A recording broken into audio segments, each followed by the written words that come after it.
America, Israel సంయుక్తంగా చేసినటువంటి దాడుల్లో Iran supreme leader Ayatollah Ali Khamenei ప్రాణాలు కోల్పోయాడు. దీంతో ఇరాన్కు వెన్ను విరిచేసినట్టుగా అయింది.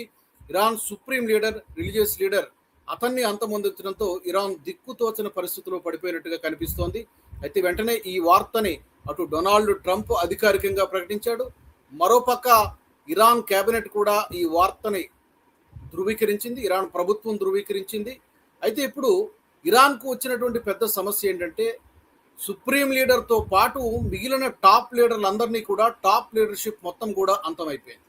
ప్రధానంగా మనం చెప్పుకోవాల్సింది అలీ ఖమేనీకి, అయతుల్లా అలీ ఖమేనీకి ప్రధాన సలహాదారుడుగా వ్యవహరించినటువంటి అలీ షంఖానీ కావచ్చు, అలాగే ఇరాన్ రెవల్యూషనరీ గార్డ్స్కి చీఫ్ కమాండర్గా వ్యవహరించినటువంటి మహమ్మద్ పాక్పౌర్, అతను కూడా ఈ దాడుల్లో, తాజాగా అమెరికా ఇజ్రాయెల్ చేసినటువంటి దాడుల్లో వీళ్ళిద్దరూ కూడా పోయారు. అలీ ఖమేనీ ఇప్పటికే చనిపోయాడు. ఈ నేపథ్యంలో ఇరాన్ భవితవ్యం ఏంటి, ఇరాన్ రివెంజ్ ఎలా ఉండబోతోంది, ప్రకటన అయితే చేసింది, చాలా స్పష్టమైనటువంటి ప్రకటన చేసింది. దీనికి బదులు తీర్చుకుంటాం, దీనికి 10 రెట్లు మేము ఘాటుగా స్పందిస్తాం, చరిత్రలో ఎన్నడూ కని విని ఎరుగుని రీతిలో అమెరికా పైన, ఇజ్రాయెల్ పైన దాడులు చేస్తాం. నిజానికి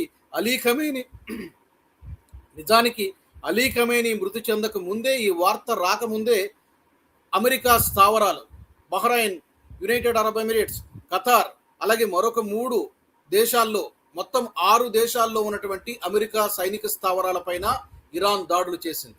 ఇప్పుడు అలీ ఖమేనీ మృతి తర్వాత ఈ ప్రతీకార ఏడ్చ, ఈ రివెంజ్ అనేది ఇంకా పెద్ద స్థాయిలో ఉండేటువంటి అవకాశం ఉంది. ఎక్కడ అమెరికా సైనిక స్థావరాలున్నా వాటిపై దాడులు చేసేటువంటి అవకాశం ఉంది. అలాగే ఇజ్రాయెల్ పై కూడా ఇప్పటికే మిసైళ్ల దాడి చేస్తోంది ఇరాన్. ఈ నేపథ్యంలో ఇరాన్కి సపోర్ట్గా ఏ దేశాలు ముందుకు వస్తాయి? రష్యా ఏమైనా సపోర్ట్ చేస్తుందా? చైనా ఏమైనా సపోర్ట్ చేస్తుందా? లేకపోతే నార్త్ కొరియా ఏమైనా సపోర్ట్ చేస్తుందా? ఏదో ప్రత్యక్షంగా కానీ లేదా పరోక్షంగా కానీ, ఇవి చూడాల్సినటువంటి విషయాలు. తర్వాత ప్రాక్సీ సంస్థలైనటువంటి హిజ్బుల్లా కానివ్వండి, హౌతీ కానివ్వండి, లేకపోతే హమాస్ కానివ్వండి, ఇవి ఏమైనా, ఈ సంస్థలు ఏమైనా ఇరాన్కి ఈ యుద్ధ సమయంలో ఏమైనా సహాయం చేస్తాయా? ఆయుధాల పరంగా కానీ, లేకపోతే ఆర్థికంగా కానీ, లేకపోతే ప్రతిదాడులు చేయడంలో కానీ ఈ ప్రాక్సీ సంస్థలు ఏమైనా సహాయం చేస్తాయా? ఇవన్నీ చూడాల్సినటువంటి విషయాలు.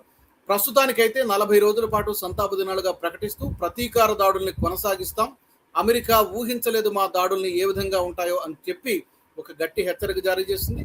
ప్రస్తుతానికైతే ఐఆర్జీసీ ఇరాన్ రెవల్యూషనరీ గార్డ్స్కి చీఫ్ కమాండర్గా కొత్త చీఫ్ కమాండర్ని ఎన్నుకోవడం జరిగింది. కొత్త చీఫ్ కమాండర్ పేరు కూడా, అతను మాజీ రక్షణ మంత్రిగా పనిచేశాడు, అహ్మద్ వాహిదీ రక్షణ మంత్రిగా గతంలో పనిచేశాడు. అతన్ని ఐఆర్జీసీకి కొత్త కమాండర్ ఇన్ చీఫ్గా నియమించడం జరిగింది. మరి ఈ కొత్త కమాండర్ ఇన్ చీఫ్ ఏ విధంగా లీడ్ చేయగలుగుతాడు? మొత్తం టాప్ లీడర్షిప్ అంతా కూడా అంతం కావడంతో చాలా గడ్డు పరిస్థితిని ఇరాన్ ఎదుర్కొంటుంది. ఎంతకాలం పాటు, ఎన్ని రోజుల పాటు ఎక్స్టర్నల్ సపోర్ట్ రాకపోతే ఎన్ని రోజుల పాటు ఈ యుద్ధాన్ని కొనసాగించగలదని అనేది ప్రపంచం మొత్తం కూడా ఆసక్తిగా ఎదురు చూస్తాం.